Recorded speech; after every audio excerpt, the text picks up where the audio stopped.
अस्सलामुअलैकुम वरहमतुल्लाहि वबरकातुहू। बिस्मिल्लाहिर्रहमानिर्रहीम।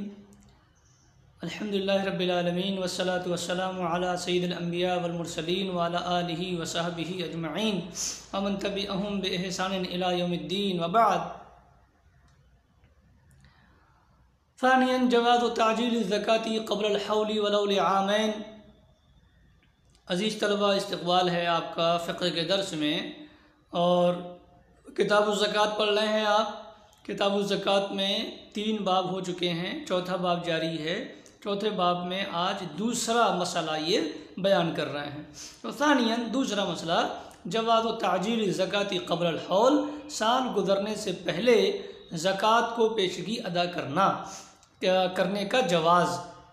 सानियन दूसरा मसला जवाज़ु ताजील ज़काती क़ब्ल अल हौल, साल गुज़रने से पहले ज़कात को पेशगी अदा करने का जवाज़ वलौ लिआमैन, भले ये ज़कात 2 सालों की हो।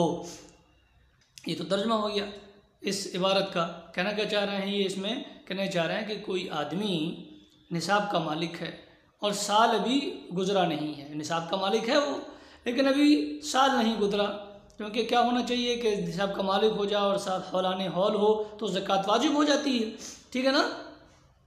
लेकिन ये निसाब का मालिक तो हो गया, अलबत्ता हौलाने हौल नहीं हुआ है अभी। तो ऐसा आदमी अगर ज़कात देना चाहे साल गुज़रने से पहले ही, तो क्या उसका ज़कात देना जायज़ होगा या नहीं होगा। तो कह रहे हैं कि ऐसा आदमी जो निसाब का मालिक हो गया हो और अभी साल उस पर ना गुज़रा हो और वो साल गुज़रने से पहले ही ज़कात देना चाहता हो, तो उसके लिए ज़कात का अदा करना जायज़ है। वो साल गुज़रने से पहले ही पेशगी ज़कात जो है वो दे सकता है, जवाज़ है उसके लिए ऐसा करने का। क्योंकि जब साल गुज़र जाता, ये निसाब का मालिक है और इस पर साल गुज़र जाता तो ज़कात देना इसके ऊपर वाजिब हो जाता, ज़रूरी हो जाता। ऐसी शक्ल में तो इसको ज़कात देनी ही देनी थी, वजूब था उस वक्त। लेकिन अभी चूँकि ये सिर्फ निसाब का मालिक है, साल हुआ नहीं है, तो ज़कात अभी इस पर वाजिब तो नहीं हुई है, क्योंकि हौलाने हौल के बाद वाजिब होगी। लेकिन अगर ये हौलाने हौल से पहले ही ज़कात देना चाहे तो दे सकता है या नहीं दे सकता, जायज़ है कि नहीं जायज़ है, तो बता रहे हैं कि जायज़ है ऐसे आदमी के लिए। और न सिर्फ ये कि उस साल की, 2 सालों की ज़कात भी ये पेशगी दे सकता है साल गुज़रने से पहले। अगर ये निसाब का मालिक है तो साल गुज़रने से पहले ये 1 साल की ही नहीं बल्कि 2 सालों की ज़कात भी इकट्ठी दे सकता है, ठीक है, जायज़ है ऐसा करना। और जब हौलाने हौल हो जाएगा उसके बाद तो ज़कात देना इस पर वाजिब ही हो जाएगी, फिर जवाज़ और अदम जवाज़ का कोई मसला ही नहीं है। ये कब है, जब वो निसाब का मालिक है लेकिन अभी साल नहीं गुज़रा, तो ऐसी सूरत में उसके लिए उस साल की ज़कात पेशगी देना जायज़ है। और ये भी जायज़ है कि वो 2 सालों की ज़कात पेशगी दे दे। ये हो गया उस मसले की तफ़सील जो इन्होंने यहाँ लिखा है।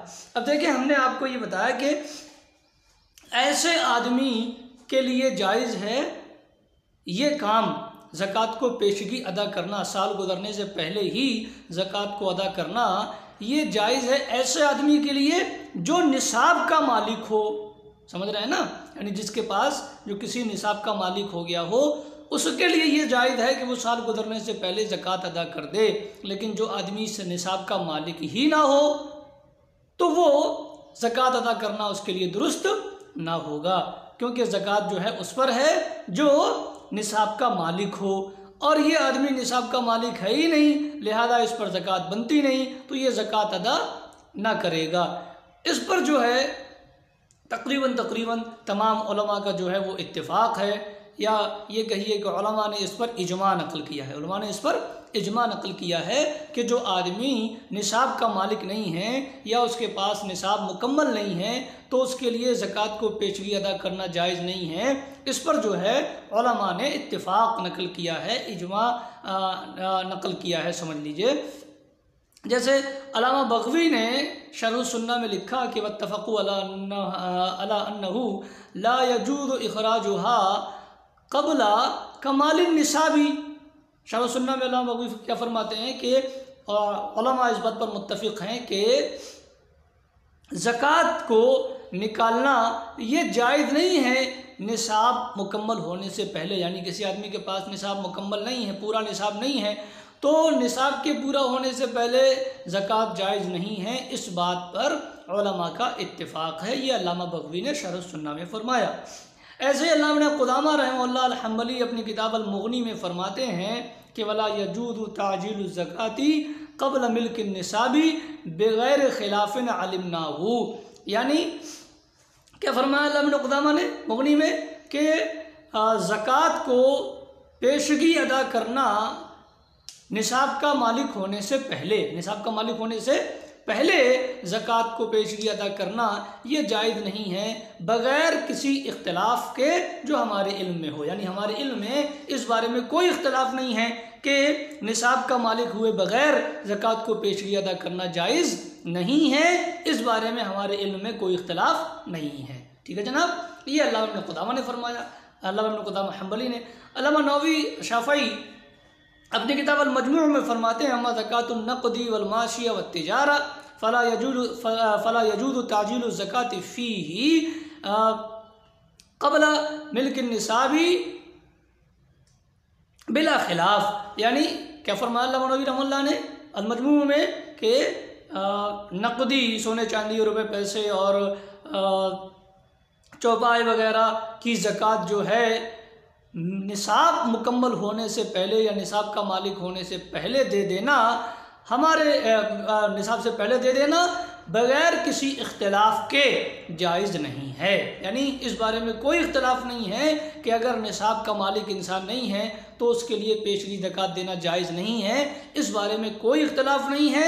ये फरमाया अल्लामा नववी रहमहुल्लाह ने अल-मजमू' में। समझ रहे हैं ना? ठीक है जनाब। तो अगर कोई आदमी निसाब का मालिक नहीं है तो वो पेशगी ज़कात अदा नहीं करेगा। ये किसकी बात हो रही है कि पेशगी ज़कात अदा करना जायज़ है, साल गुजरने से पहले पेशगी ज़कात अदा करना जायज़ है। किसके लिए?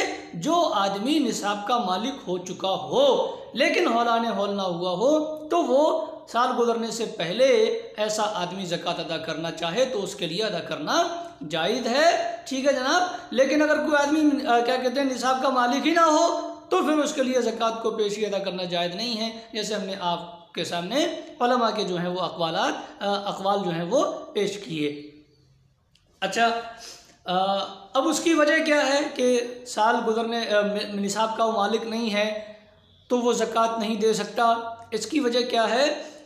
इसकी वजह जो है हज़रत इब्न तैमिया रहमतुल्लाह के कौल में आपको समझाई जाएगी इंशाअल्लाह। आगे जो अल्लामा इब्न तैमिया रहमतुल्लाह का कौल आ रहा है उसमें आपको बताई जाएगी इंशाअल्लाह।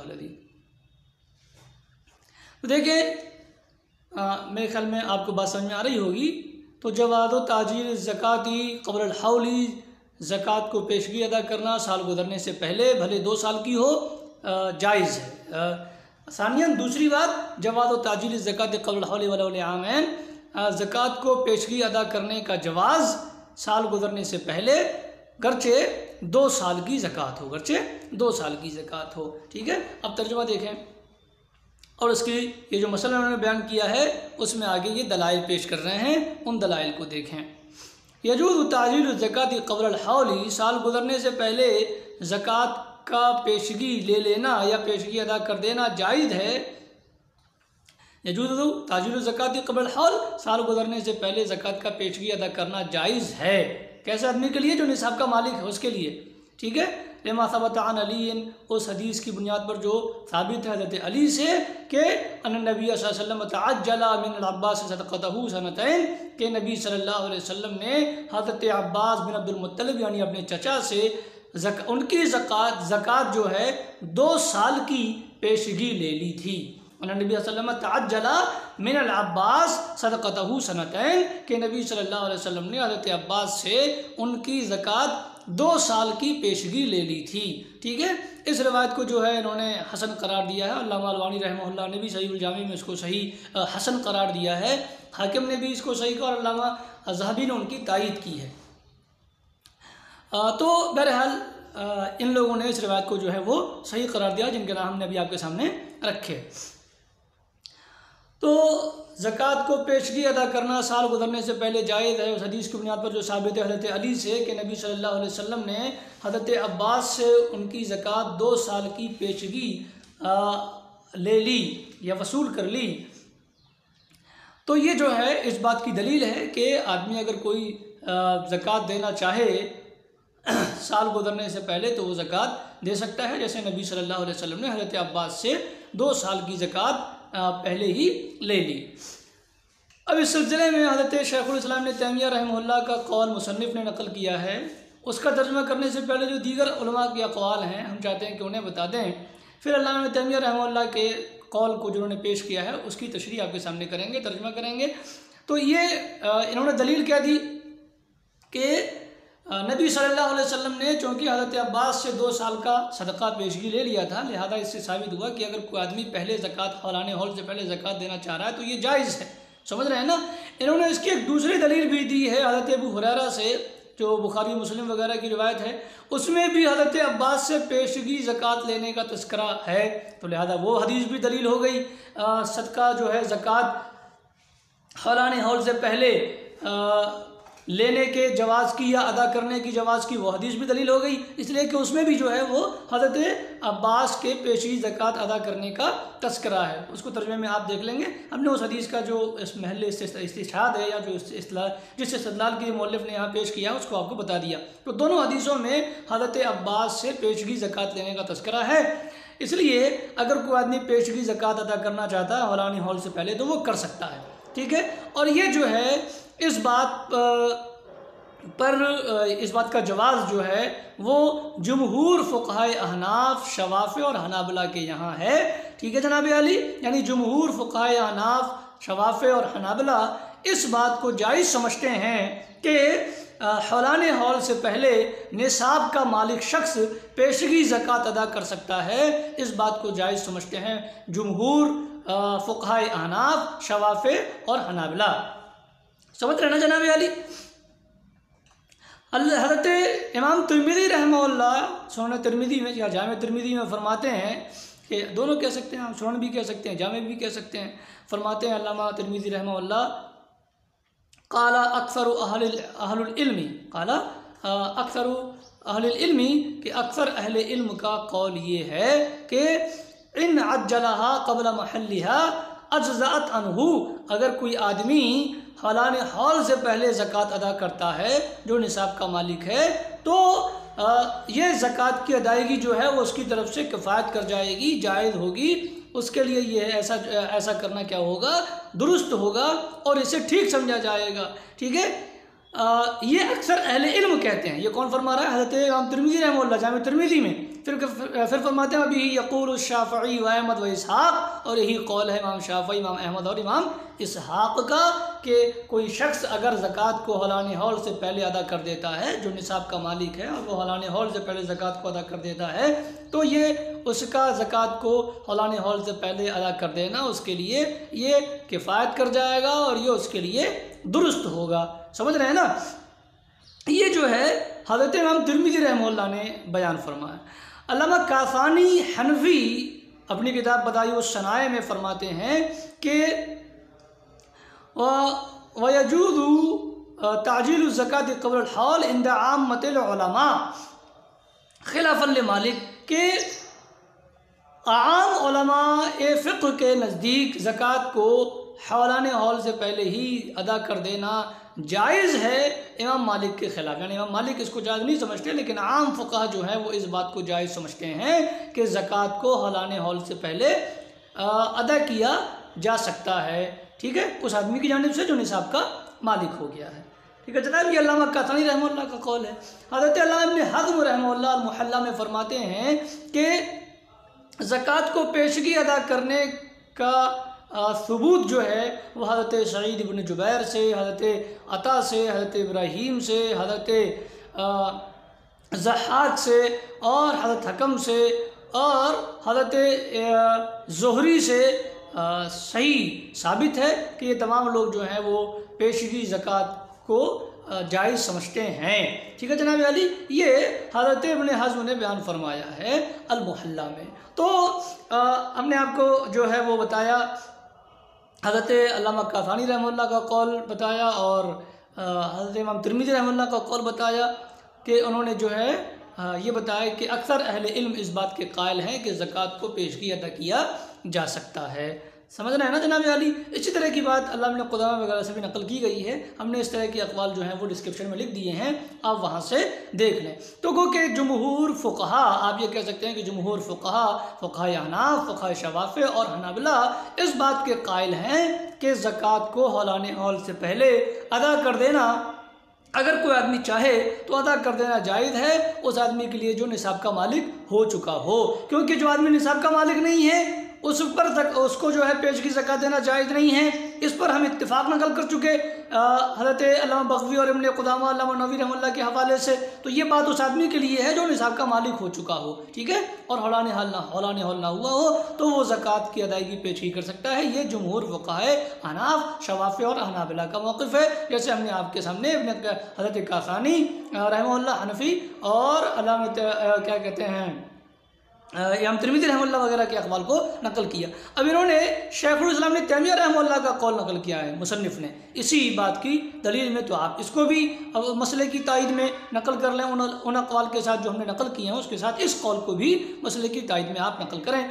काला शेखुल इस्लाम ने तैमिया रहमतुल्लाह फ़ी मजमूल फ़तावा, कहते हैं कि काला शेखुल इस्लाम ने तैमिया, शेखुल इस्लाम ने तैमिया रहमतुल्लाह ने मजमूल फ़तावा में फ़रमाया है, कहाँ, हवाला दिया हुआ नीचे, आप उसको देख लीजिएगा हवाले को।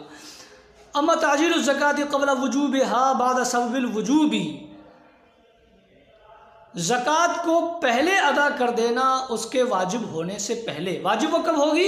हौलाने हौल के बाद, ठीक है। तो हौलाने हौल से पहले, क्योंकि ज़कात कब वाजिब होती है? जब निसाब मुकम्मल हो, आदमी निसाब का मालिक हो जाए और हौलाने हौल हो तो ज़कात वाजिब होती है। तो हौलाने हौल हो जाएगा तो ज़कात वाजिब होगी। निसाब का मालिक हो गया लेकिन हौलाने हौल नहीं हुआ तो ज़कात भी उस पर वाजिब नहीं है। ज़कात वाजिब कब होगी? ज़कात वाजिब तब होगी जब हौलाने हौल हो जाएगा। तो क़ब्ल वुजूबिहा का मतलब हौलाने हौल से पहले, क्योंकि हौलाने हौल के बाद ही ज़कात वाजिब होती है, उससे पहले वाजिब नहीं होती। तो क़ब्ल वुजूबिहा का माना क्या है? हौलाने हौल से पहले।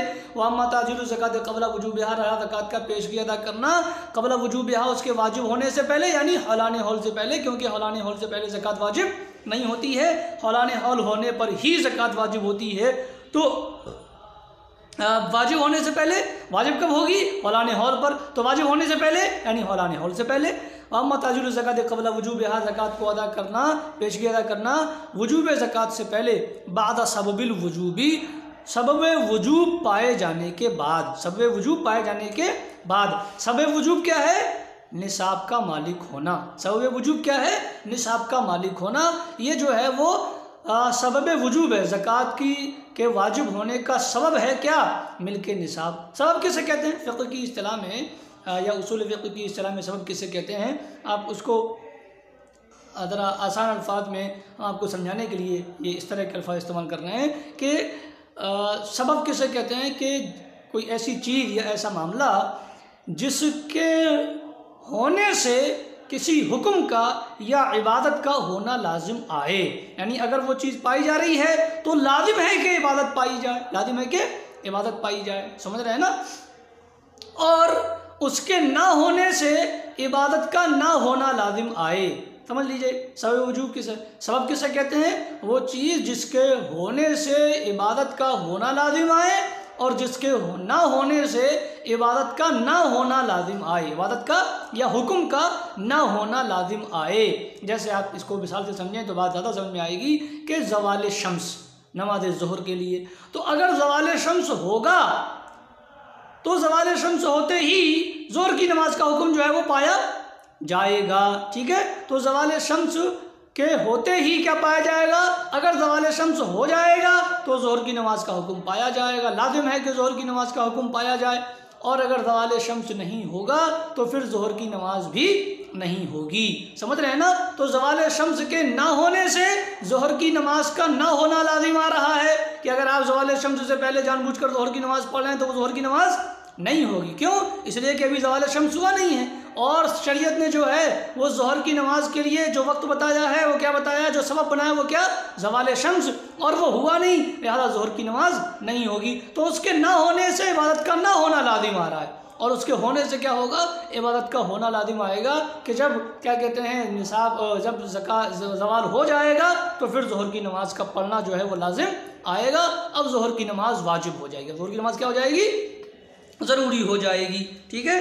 ये अलग बात है कि आप उसको जो है वो थोड़ा किसी ताख़ीर से अदा करें, अज़ान होने के बाद अदा करें या वज़ू के बाद अदा करें, ये तमाम चीज़ें जो हैं वो अलग हैं। लेकिन ये है कि ज़ोहर की नमाज़ अगर हो जाएगी तो फिर जो लाजिम आएगा ज़ोहर की नमाज़ का अदा करना।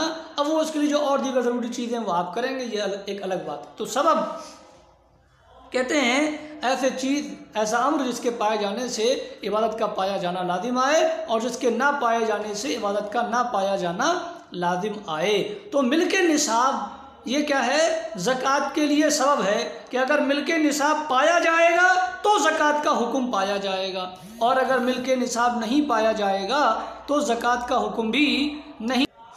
तो क्या हुआ कि सबब ज़कात जो मिल्क निसाब है ये सबब है। तो अगर मिल्क निसाब पाया जाएगा तो ज़कात का हुक्म पाया जाएगा, और अगर मिल्क निसाब नहीं होगा तो ज़कात का हुक्म नहीं होगा। जैसे ज़वाल शम्स होगा तो ज़ोहर का हुक्म पाया जाएगा, अगर ज़वाल शम्स नहीं होगा तो ज़ोहर का हुक्म नहीं पाया जाएगा। समझ रहे हैं ना। ऐसे ही मिल्क निसाब अगर होगा तो ज़कात का हुक्म होगा, और अगर मिल्क निसाब नहीं होगा तो जो है वो ज़कात का हुक्म नहीं होगा। ठीक है, तो ये सबब है, सबब वजूब ज़कात है।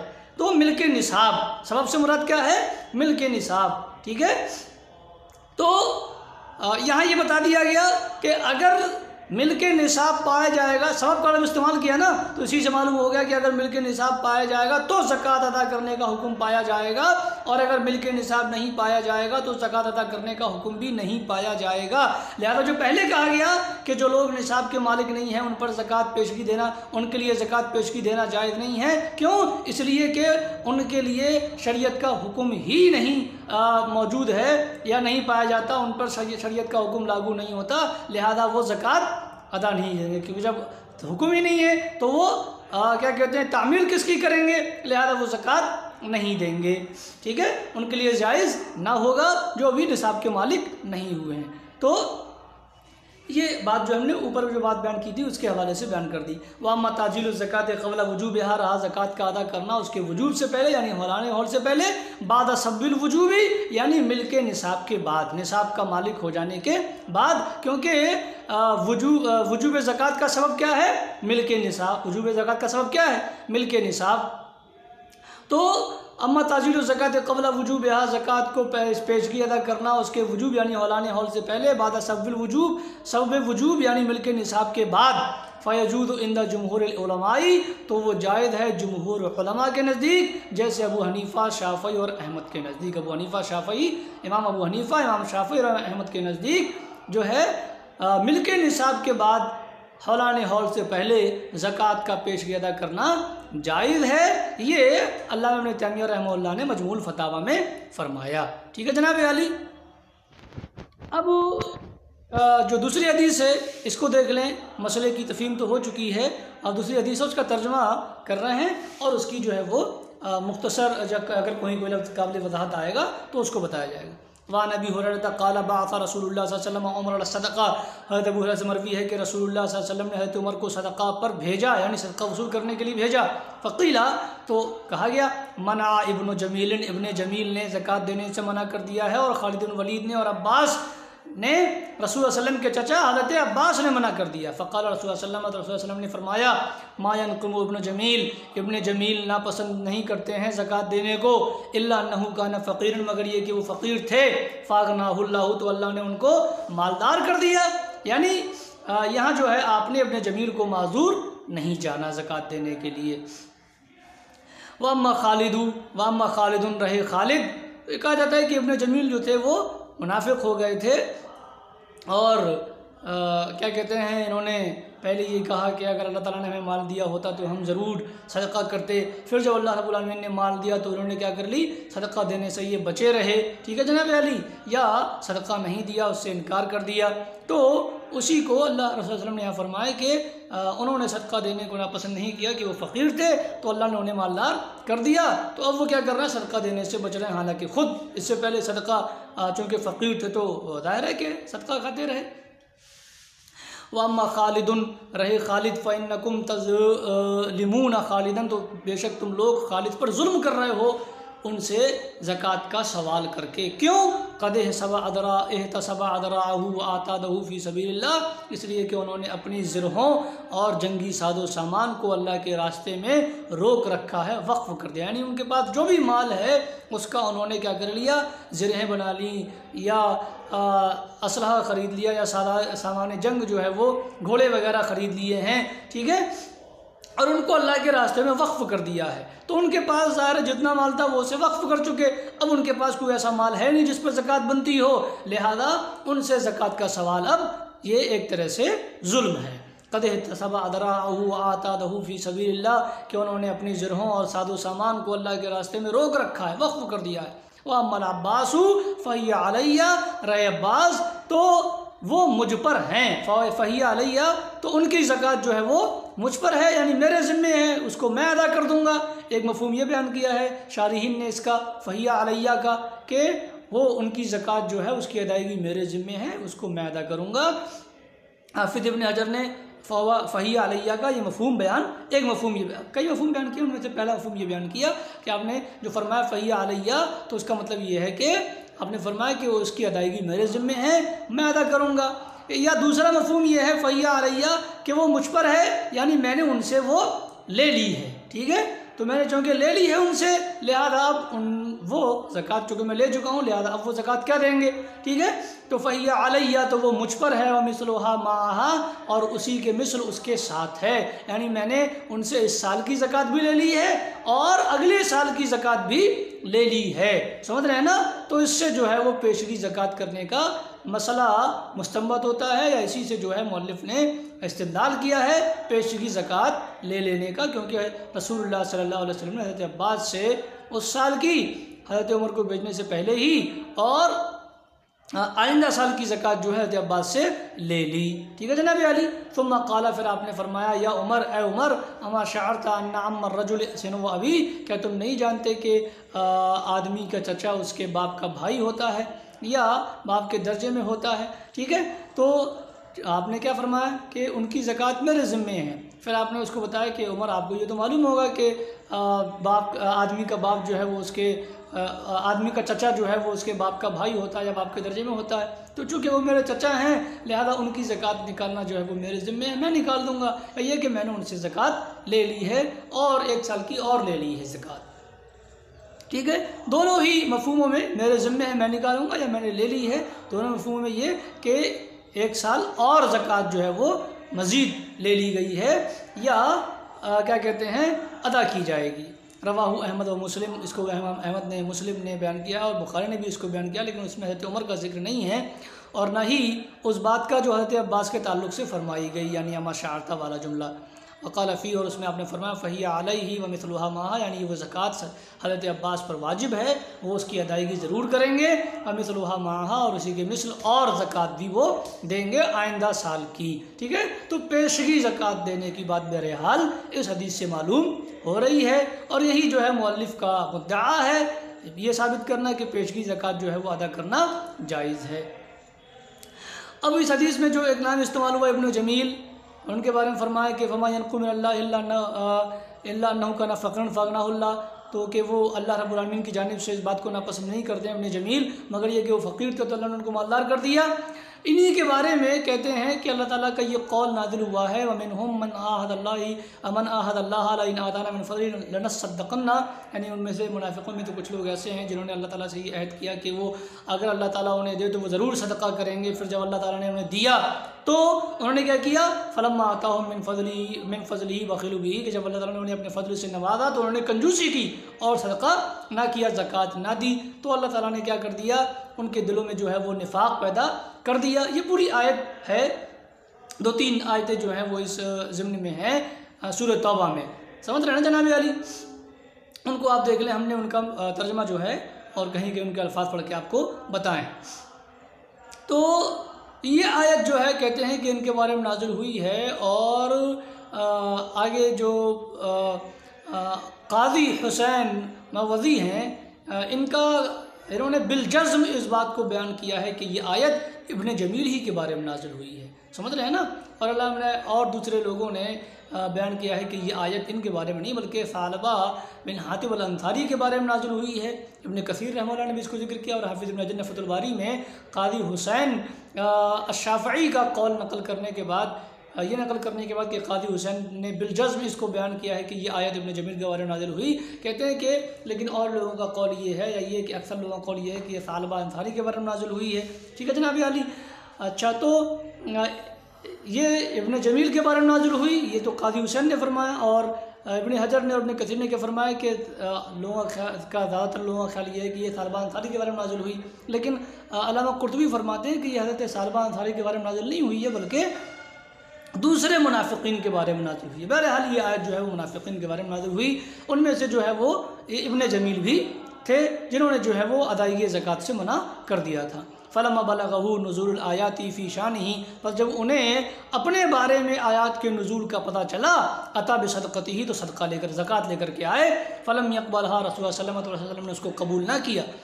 फिर वो अबू बकर के ज़माने में लेकर के आए तो उन्होंने भी कबूल ना किया। फिर वो उमर के ज़माने में लेकर के आए तो उन्होंने भी कबूल ना किया। वमाता फ़ी खिलाफ़तिही मुनाफ़िक़न, और वो उनकी खिलाफत में हालत निफ़ाक़ में मरे, और कहा जाता है कि उन्होंने तौबा कर ली थी। इब्न जमील, इनके बारे में ये तो कौल जो है इन्होंने जो अभी नकल किया है, ये नकल किया है हज़रत रुयानी के हवाले से, हज़रत रुयानी के हवाले से इन्होंने इसको नकल किया। अब हाफिज़ इब्न हजर फरमाते हैं इब्न जमील लम अक़िफ़ अला इस्मिही, इब्न जमील के नाम को मैं नहीं जान सका कुतुब हदीस में। लेकिन वक़फ़ी तालीक़ कादी हुसैन अल-मरवज़ी अश-शाफ़ई, लेकिन कादी हुसैन अल-मरवज़ी की तालीक़ में, जो उनकी किताब है तालीक़ा, उसमें वाक़ है, लिखा हुआ है, और वतबियाहु रुयानी, और रुयानी ने उनकी पैरवी की है। अन्ना इस्महु अब्दुल्ला, कि उनका नाम जो है वो अब्दुल्ला था। उनका नाम क्या था? अब्दुल्ला था। इब्न जमील का नाम क्या था? अब्दुल्ला था।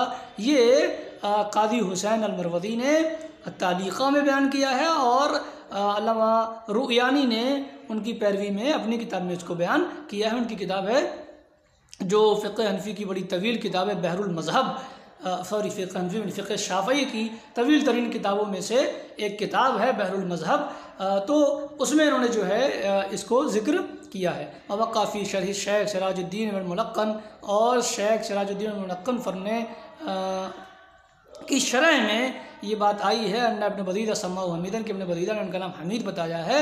लेकिन हाफिज़ इब्न फरमाते हैं कि मैंने इसको जो है इब्न बदीदा की किताब में नहीं पाया, ये मुझे नहीं मिली, मैंने इसको नहीं देखा। ठीक है, यानी इनका नाम हमीद है, ये बात मुझे उनकी किताब में नहीं मिली। अलबत्ता इब्न मुलक्कन ने ये बात इब्न बदीदा की किताब के हवाले से नकल की है। ठीक है जनाब अली। बहरहाल ये इनके नाम के बारे में इन्होंने बताया कि इनका नाम क्या था। हमारे यहाँ इनके नाम और पते से बहुत ज़्यादा बहस करना मकसूद नहीं है। मसला ये कि इन्होंने ज़कात देने से मना कर दिया था, फिर इनके बारे में आयत नज़िल हुई या ये बाद में ज़कात लेकर के आए तो उसे कबूल नहीं किया गया। ये एक हदीस के ज़िम्न में इन्होंने बता दिया, वरना असल मसला ये है कि पेशगी ज़कात जो है वो दी जा सकती है या नहीं दी जा सकती। तो हदीस इन्होंने जो पेश की है उसमें हज़रत अब्बास रज़ी अल्लाह ताला अन्हु से पेशगी ज़कात लेने का जिक्र है। तो इसी से साबित होता है हमारा ये मसला कि हौलान हौल से पहले पेशगी ज़कात ली जा सकती है। आज के दर्स में इतना ही, फिर इंशाअल्लाह अज़ीज़ आपसे मिलेंगे नए दर्स के साथ में। अल्लाह ताला से दुआ जो बातें कही गई हैं उनको समझने की तौफ़ीक़ अता फ़रमा। आमीन। व आख़िरु दअवाना अल्हम्दुलिल्लाहि रब्बिल आलमीन। अस्सलामु अलैकुम व रहमतुल्लाहि व बरकातुहू।